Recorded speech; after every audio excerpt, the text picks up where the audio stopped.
누가복음 24장 32절의 말씀, 우리 한 절의 말씀인데요. 제가 가진 성경은 신약 140페이지에 있습니다. 신약 140페이지 누가복음 24장 32절, 우리 한 절의 말씀이니 합독하도록 하겠습니다. 누가복음 24장 32절입니다.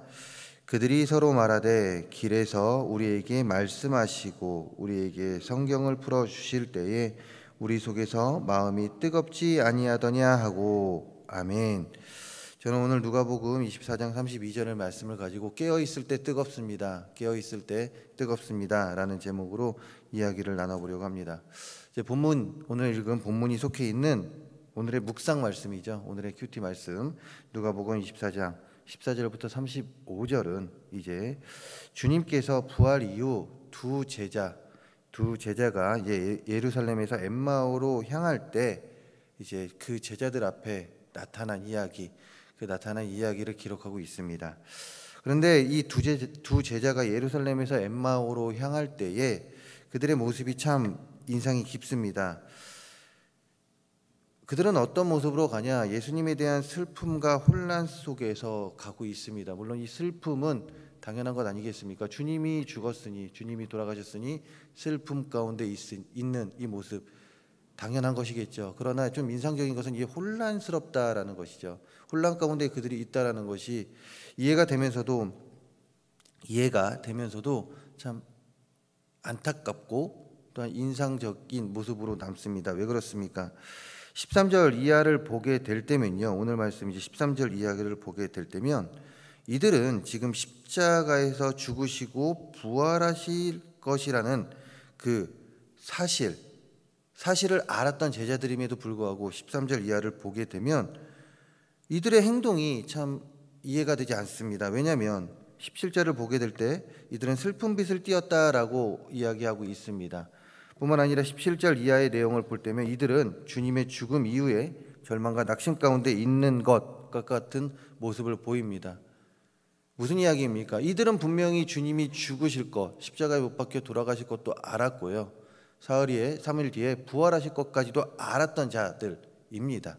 그럼에도 불구하고 지금 이들의 모습, 17절에 보이듯이 슬픈 빛을 띠고 있고 17절 이하에는 낙심하고 절망 가운데 있다라는 것이죠. 이런 제자들의 모습을 볼 때면 앞에서 말씀드렸듯이 이해를 하면서도 좀 안타깝고, 특히나 부활을 믿지 못하는 제자들의 이 모습 참 인상적이지 않습니까? 좋은 쪽으로 인상이 남는다라는 것이 아니죠. 안타까운 모습으로, 또한 좋지 않은 모습으로 기억이 남습니다. 그렇다면 이들은 왜 이런 모습을 보였을까요? 두 가지를 말씀드리려고 합니다. 먼저는 주님의 부활에 대한 확신이 없었기 때문에 그렇습니다. 이들은 주님의 가르침을 받았고 함께 다녔던 자들입니다. 그런데 이들의 지금의 모습은 어떠합니까? 단순히 주님과 함께 다녔던 자들의 모습입니다. 주님과 함께 다녔다라는 것이에요. 주님 앞에서는 주님의 부활을 믿습니다. 주님의 말씀에 아멘으로 화답합니다. 주님께서 말씀하신 그 말씀은 생명의 말씀이다라고 이들은 당당히 고백했던 자들. 하지만 정작 주님이 십자가에 달려 돌아가신 뒤의 그들이 돌아온 일상에서는 그 부활에 대한 확신이 없었습니다. 그러니 이들이 절망의 모습, 낙심의 모습을 보이게 된 것이죠. 그러면서 이들에게 어떤 일이 벌어집니까? 16절을 보게 되면 다음과 같이 기록하고 있습니다. 그들의 눈이 가리어서 그인 줄을 알지 못하거늘, 그들의 눈이 가리어서 그인 줄 알아보지 못하거늘 이라고 이야기합니다. 엠마오 도상으로 내려가던 그들에게 주님은 직접 나타나셨습니다. 부활 후 주님께서는 그들에게 직접 나타나셨습니다. 그러나 이들은 16절에 기록하고 있듯이 눈이 가려져 그인 줄 알아보지 못하였다라고 이야기합니다. 정말 가까이 오셨습니다. 15절에 기록하고 있듯이 언제인지는 모르겠지만 친히 그들에게 나타나 그 가까운 거리에 나타나 계셨음에도 불구하고 그들은 주님인지 깨닫지 못했다라는 것입니다. 왜요? 앞에서도 말씀드렸듯이 주님의 가르침을 받았음에도 불구하고 부활의 확신이 없었기 때문에 그렇습니다. 그러면서 그들의 눈이 가려졌다 이것이죠. 그들의 눈이 가려졌다. 억제되었다. 그렇기 때문에 16절 말씀, 16절에서 그 말씀을 바꿔보면 그들이 눈이 그를 알아보지 못하게 계속 억제되었다라는 말이 됩니다. 이 말인즉슨 영적인 눈이 가려져 주님을 알아보지 못했다라는 것이죠. 무엇이요? 무엇 때문에요? 부활의 주님을 확신하지 못했기 때문에 그렇습니다. 물론 병인 구절이 되는 마가복음 16장 12절 13절을 볼 때면 예수님께서 다른 모양으로 그들 앞에 나타나셨기에 그들이 못 알아봤다고 할 수도 있겠지만 제자들이 주님을 알아보지 못했던 것은 그 모습 때문에 그렇지 않습니다. 부활의 확신이 없었기 때문에 그렇습니다. 이런 관점에서 저는 우리 성도님들에게 물어보고 싶습니다. 만약 지금 주님이 옆에 오신다면 우리는 그 주님을 알아볼 수 있는 그 영적으로 깨어있는 눈을 가지고 계십니까? 주님께서 지신 그 십자가가 내 옆으로 왔을 때에, 그 십자가를 지라고 했을 때에 그 십자가를 질 수 있는 마음이 우리에게 있는지요? 더 나아가 이들은 부활의 확신뿐만이 아니라 말씀에 대한 확신도 없었습니다. 17절을 볼 때면 주님께서 제자들에게 나타나서 그들이 왜 슬퍼하냐라고 물어보죠. 그들에게 왜 슬퍼하고 있냐라고 물어봅니다. 이에 제자들은요, 오히려 주님을 책망합니다. 주님을 책망하는 말투로 그 이야기를 합니다. 그리고 그들이 왜 슬퍼하고 절망과 낙심 가운데 있는지의 이야기를 합니다. 이런 제자들의 말이 끝나자 25절에서 주님은 다음과 같이 말씀하시는데요. 25절의 말씀 우리 함께 읽어보도록 하겠습니다. 25절입니다. 이르시되 미련하고 선지자들이 말한 모든 것을 마음에 더디 믿은 자들이여. 아멘. 주님의 입장에서 자신을 알아보지 못하는 제자들의 모습도 답답했는데 그들의 이야기를 들을 때면 얼마나 더 답답했을까요? 만약 제가 주님이었고 그 제자들 옆에 있었다라면 머리를 한 대 쥐어 박았을지도 모르겠습니다. 그러나 주님은 그러지 않으셨습니다. 오히려 말씀에 대한 확신이 없는 그들을 책망하십니다. 왜요? 앞에서 계속해서 말씀드렸습니다. 이미 주님으로부터 주님의 죽음과 부활에 대한 전반적인 내용을 다 들었던 자들입니다. 그런데 이들의 모습은 어떠합니까? 그들은 자신들이 직접 보지 못했기 때문에 믿지 못한다는 뉘앙스를 나타내며 주님의 말씀을 믿지 못하고 있습니다. 말씀에 대한 확신이 없습니다.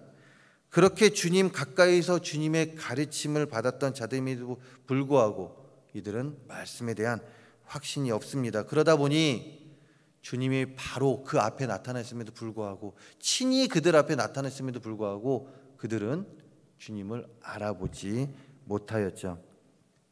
즉 이들은 부활에 대한 확신도 말씀에 대한 확신도 없었기에 주님의 죽음 이후 절망과 낙심 속에서 살 수밖에 없었습니다. 다시 말해서 영적으로 무지했고 그들의 모습은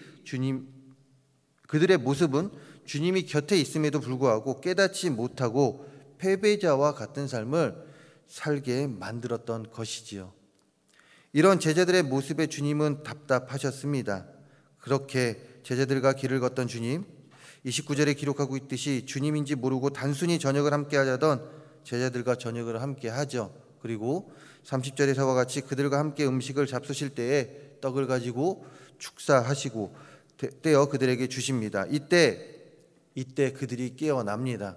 31절에 기록하고 있듯이 그들의 눈이 밝아져 자신들과 함께 있던 이가 주님임을 깨닫게 되죠. 주님으로부터 다시금 이들이 깨어나게 됩니다. 그러면서 오늘 말씀으로 고백을 하는데 오늘 말씀 우리 함께 다시금 읽어보려고 합니다. 우리 오늘 말씀 우리 함께 읽어보도록 하겠습니다. 32절의 말씀 함께 읽어보도록 하겠습니다. 그들이 서로 말하되 길에서 우리에게 말씀하시고 우리에게 성경을 풀어주실 때에 우리 마음속에서 마음이 뜨겁지 아니하더냐 하고. 아멘. 엠마오로 가던 두 제자 분명 좌절과 낙심 속에 있었습니다. 그러나 부활하신 주님께서 말씀을 설명해 주실 때 느꼈던 뜨거움에 대한 고백입니다. 이 고백이 언제 일어났습니까? 이들이 영적으로 깨어났을 때에, 영적으로 무지했을 때 고백하지 못했던 이 고백이 이들이 주님을 다시 만나고 영적으로 깨어났을 때 이들이 고백합니다. 무엇이라고요? 우리 속에서 마음이 뜨겁지 아니하더냐. 그 말씀 속에서 말씀을 깨닫고 우리 속에서 마음이 뜨겁지 아니하더냐라고 이야기를 합니다. 그렇습니다. 믿음 가운데 깨어있지 않다면 주님의 부활은 판타지 소설에 나오는 허구와 같은 이야기가 될 수밖에 없습니다. 동시에 우리가 보는 성경, 이 생명의 말씀은요, 단지 공상과학 소설로 여겨질 수밖에 없습니다. 그러나 믿음 가운데 깨어있으면, 우리의 영이 깨어있으면 주님의 부활은요, 우리에게 영원한 생명과 구원의 약속을 이루신 사건이 됩니다. 이것을 믿으십니까? 그리고 또한 이것이 우리 마음밭에 새겨진다, 이것이죠. 동시에 하나님의 이 말씀은 우리의 생명의 말씀이 됩니다. 우리의 생명의 말씀이 된다, 이것이죠. 그러면서 오늘 제자들이 고백했던 것이 하나님의 말씀을 들을 때마다 감격과 기쁨을 느낄 뿐만 아니라 우리의 가슴이 뜨거워졌다라고 이야기했듯이 우리 또한 우리의 일상 속에서 주님의 부활로 인하여 또한 주님의 이 생명의 말씀으로 인하여 뜨거운 생활을 할 수밖에 없습니다. 뜨거운 마음을 가지고 생활을 할 수밖에 없다라는 것이에요. 언제요? 우리의 영이 깨어났을 때, 믿음 가운데 우리의 영이 깨어 있을 때에 그 부활을 믿게 되고 더욱더 확신하게 되고 이 생명의 말씀을 통하여 우리의 삶은 뜨거운 삶, 뜨거운 마음을 가지고 살아가게 됩니다. 어디로부터요? 세상의 문화가 아닌 바로 하나님으로부터 뜨거운 마음을 가지고 살아가게 된다라는 것이죠. 그리고 또한 하나님의 말씀을 더욱 사모하게 될 뿐만이 아니라 주님께서 주신 그 십자가가 나의 십자가가 되어 하나님의 자녀로서 부끄러움 없는 삶을 살아가게 된다, 이것입니다. 그러니 우리의 삶을 돌아보면서 우리의 영을 혼란스럽게 하는 것이 있다면 그 혼란스러움으로 인하여 우리의 영이 깨어나지 못하여 하나님께 온전히 나아가지 못하는 모습들이 있다면 이 시간 주님 부활하셨으니 십자가 앞에 온전히 내려놓으시기 바랍니다. 그리고 십자가를 더욱 가까이 하시기 바랍니다.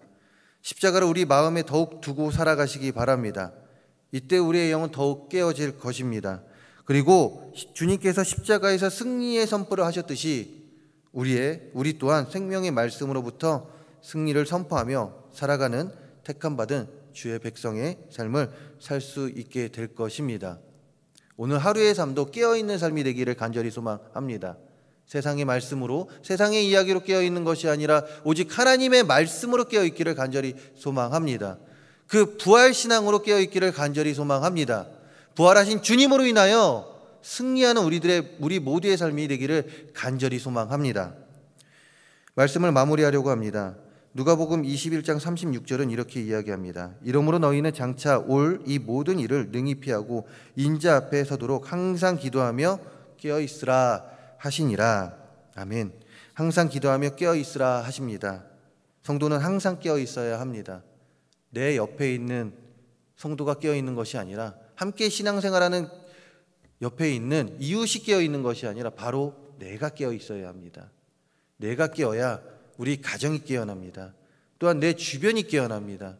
그리고 또한 우리 사회가 깨어날 수 있습니다. 내가 깨어있을 때 하나님은 나를 사용하십니다. 그리고 우리 가정을 변화시키고 내 주변을 변화시킨다, 이것입니다. 이럴 때에 우리는 주님 앞에 서기까지 바른 길을 갈 수 있습니다. 더욱 뜨거운 마음으로 매일의 삶 속에서 하나님을 찬양하며 하나님께 영광 돌리며 살아가면서 우리에게 주신 그 사명 온전히 감당할 수 있습니다.